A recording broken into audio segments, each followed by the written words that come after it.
വയനാട്ടിൽ പുത്തുമല ദുരന്തബാധിതരെ പുനരധിവസിപ്പിച്ച ടൗൺഷിപ്പ് ഭൂമിയിൽ മറ്റു കുടുംബങ്ങളെ കൂടി താമസിപ്പിക്കാനുള്ള നീക്കത്തിനെതിരെ പ്രതിഷേധമുയരുന്നു. അതിദരിദ്ര വിഭാഗത്തിലെ 21 കുടുംബങ്ങൾക്ക് 5 സെന്റ് വീതം നൽകാനുള്ള ജില്ലാ ഭരണകൂടത്തിന്റെ നീക്കത്തിനെതിരായിട്ടാണ് ദുരന്തബാധിതരുടെ പ്രതിഷേധം. വയനാട് പൂത്തകൊല്ലിയിൽ നിന്ന് കാളിദാസൻ ദേവദത്തം ചേരുന്നു. Kalidasan, good morning. പറയൂ Kalidasan.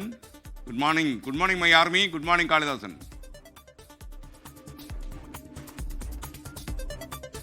Good morning S K. ഇപ്പോൾ ഇവിടെ പുത്തുമലയിൽ ചില പ്രതിസന്ധികൾ നടക്കുന്നു എന്നുള്ളത് തന്നെയാണ് മനസ്സിലാക്കേണ്ടത്. കാരണം പുത്തുമല ദുരന്ത ബാധിതർക്കായി 7 ഏക്കർ ഭൂമി നേരത്തെ തന്നെ പതിച്ചു നൽകിയതാണ്. 2019 പുത്തുമല ദുരന്തമുണ്ടായത്. അതിനുശേഷം സർക്കാർ ഇടപെട്ട് ഹർഷം പദ്ധതിയുടെ പേരിൽ ഇത്തരത്തിൽ 52 കുടുംബങ്ങൾക്ക് 7 ഏക്കർ ഭൂമി അവിടെ വീടടക്കം പതിച്ചു നൽകി.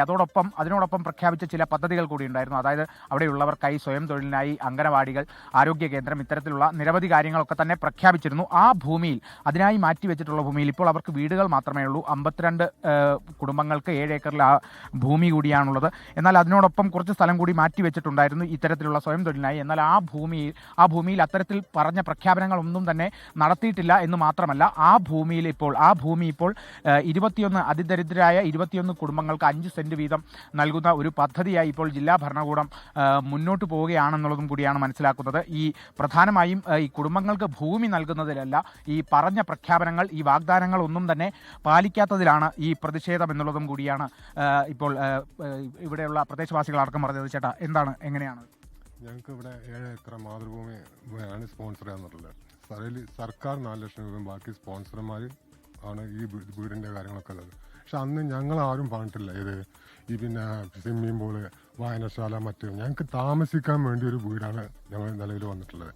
അന്ന് സർക്കാരാണ് ഏറ്റെടുത്തിട്ട് പറഞ്ഞത് ഇതിൽ വായനശാല, ലൈബ്രറി, അംഗനവാടി, ഹെൽത്ത് സെൻ്റർ ഇതൊക്കെ മുഴുവൻ ഇവരാണ് നമ്മളോട് പറഞ്ഞിട്ടുള്ളത്. ഇന്ന് നോക്കുമ്പോൾ താമസിക്കുന്ന വീടുകൾ നിങ്ങളൊന്ന് പോയി നോക്കിയാൽ കാണാം. കാരണം മൊത്തം ചോർന്നൊലിച്ച് വീട് ഇപ്പോൾ ഈ അടുത്ത മഴക്കാലം വന്നു കഴിഞ്ഞാൽ ചില വീടുകൾ മൊത്തം പൊളിഞ്ഞു പോകുന്ന അവസ്ഥയാണ് വന്നിട്ടുള്ളത്. കുട്ടികൾക്ക് കളിക്കാൻ വരെ ഒരു സ്ഥലമില്ലാത്തൊരു വിഷയമാണ് വന്നിട്ടുള്ളത്. ഞങ്ങൾ ഇവർക്ക് വീട് വെക്കണ ഞങ്ങൾ തടയാനോ പിടിക്കാനോ ആരും നിൽക്കുന്നില്ല. ഞങ്ങൾക്ക് പറഞ്ഞ കുറച്ച് സ്ഥലങ്ങളുണ്ട്, ഹെൽത്ത് സെൻ്റർ, വായനശാല, മറ്റുള്ള കാര്യങ്ങളുണ്ട്. അതൊന്നും തന്നെ പാലിച്ചിട്ടില്ല. ഒന്നും തന്നെ ഇതുവരെ പാലിച്ചിട്ടില്ല. ഇന്നിപ്പോൾ നോക്കുക, വീടിൻ്റെ സോഴ്സുകളൊക്കെ മുഴുവൻ താർപ്പായിട്ടിട്ട് ഇപ്പോഴും കിടക്കുക. എല്ലാ അധികാരികളും, മന്ത്രിമാരും, മറ്റേ ജനസമ്പർക്ക പറ്റ പരിപാടികളൊക്കെ ഞങ്ങൾ അപേക്ഷയും കാര്യങ്ങളൊക്കെ കൊടുത്താൽ MLA മാരത്തും പഞ്ചായത്തിലും ഒരു അധികാരികളും ഇതുവരെ ഇങ്ങോട്ട് തിരിഞ്ഞു നോക്കുന്നില്ല. ഇന്ന് നോക്കി ഇത്രയും കട്ടിങ്ങിലാണ് ഈ വീട് നിൽക്കുന്നത്. ഈ മണ്ണിടിച്ച് കഴിഞ്ഞാൽ ഒരു വെള്ളം വന്നു കഴിഞ്ഞാൽ ഈ മുഴുവൻ വീടുകൾ താഴെ, ഞങ്ങളെ മൊത്തത്തിൽ പൊട്ടി വന്ന ആളുകളാണ്. ഇത്രയും വീടുകൾ നിങ്ങൾ നോക്കി ഇതിൻ്റെ താഴെ ഇതേപോലുള്ള വീടുകളാണ് ഇവിടെ ഉള്ളത്. ഈ വെള്ളവും കാര്യങ്ങളൊക്കെ പോയി കഴിഞ്ഞാൽ അടുത്തൊരു ദുരന്തം കൂടി ഇവന് നമുക്ക് വേണ്ടി ചെയ്യാം. അപ്പോൾ അധികാരികൾ ഇത് അത്രയും നേരത്തെ ജില്ലാ ഭരണകൂടത്തിനെ അറിയിച്ചിരുന്നത്.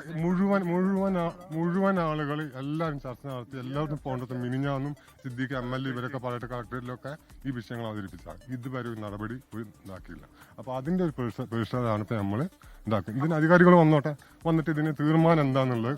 എത്ര ദിവസമായി ഇപ്പോൾ ഈ മണ്ണെടുക്കാൻ തുടങ്ങിയിട്ട്? ഇത് 4 ദിവസമായി. അത് 8 ടിപ്പറും 10 ടിപ്പറും ഒക്കെ വെച്ചിട്ടാണ് മണ്ണെടുത്തുകൊണ്ട് പോകണം.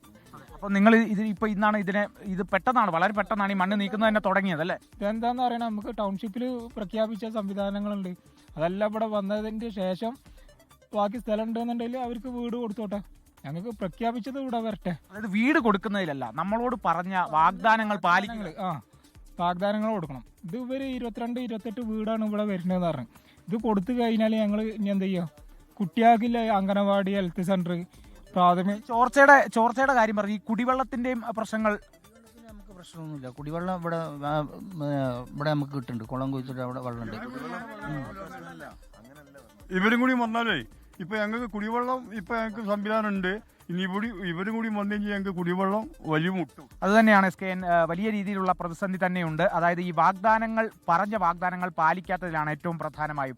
നേരത്തെ തന്നെ അത് പ്രഖ്യാപിച്ചതാണ്. ഈ 7 ഏക്കറിനോടൊപ്പം ഇത്തരത്തിലുള്ള ആരോഗ്യ കേന്ദ്രങ്ങൾ, സ്വയം തൊഴിൽ പദ്ധതിക്കായി അംഗനവാടി, അങ്ങനെയുള്ള നിരവധി കാര്യങ്ങൾ പ്രഖ്യാപിച്ചിട്ടുള്ളതാണ്. അത് നടത്താതെ അതിദരിദ്രരായ 21 കുടുംബങ്ങൾക്ക് 5 സെന്റ് വീതം ഭൂമി കൊടുക്കുന്ന ഒരു ദേവദത്തമായിരുന്നു സംസാരിച്ച. വയനാട് പൂത്തകൊല്ലിയിൽ നിന്നാണ് ദേവദത്തൻ നമുക്കൊപ്പം ചേർന്നത്. ലോകത്തെവിടെയായാലും ഏത് സമയത്തും 24 വാർത്തകളും ഓഗ്മെന്റഡ് റിയാലിറ്റി പാക്കേജുകളും എക്സ്പ്ലെയിനറുകളും വിശദമായി കാണാൻ ഞങ്ങളുടെ YouTube ചാനൽ നിങ്ങൾക്ക് സബ്സ്ക്രൈബ് ചെയ്യാം.